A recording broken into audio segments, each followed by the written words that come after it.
Dans le dernier mois des grandes vacances, différents camps de vacances ont été organisés à l'endroit des enfants de 3 à 17 ans. À l'instar des enfants de la zone Rohero, dont l'âge varie entre 9 et 17 ans, qui viennent de passer 2 semaines à curer les caniveaux situés dans leur zone. Même constat au centre jeune Kamenge, le traditionnel camp de travail où les enfants bénéficient d'une formation sur la sexualité après avoir fait le curage des rigoles et des caniveaux, se trouvant dans la commune Nahangu à l'avant-midi.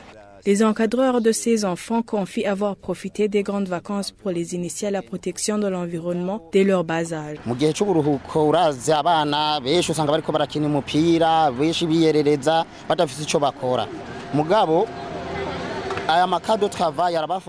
Beaucoup d'enfants passent les journées à jouer dans les rues pendant les grandes vacances. En plus de voir les camarades, avec ces vacances, les enfants savent maintenant qu'ils doivent conspuer toute personne qui jettera les emballages en plastique dans les caniveaux. Ils sont conscients que la propreté est primordiale malgré les bas âges.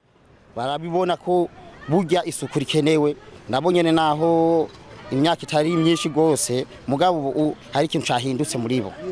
avant-midi sont consacrés aux travaux manuels, tandis que les après-midi sont réservés aux formations sur différents thèmes.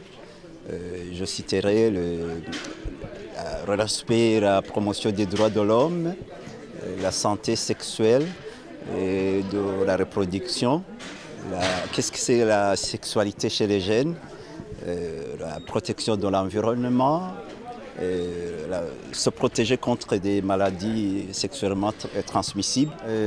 Ceux qui reçoivent ces formations gagnent beaucoup. Ils apprennent pas mal de choses, comment vivre avec les autres. Ils apprennent à s'accepter tels qu'ils sont, à se respecter mutuellement. Donc ils viennent massivement et ils sont dynamiques, ils sont intéressés. À l'entente sportive, les enfants de 3 à 17 ans ont profité de leurs vacances pour faire de la natation et du tennis. Les responsables de cet autre traditionnel camp d'été déplorent un faible engouement des enfants causé par le manque de moyens de transport et la cherté de la vie qui frappe les Burundais.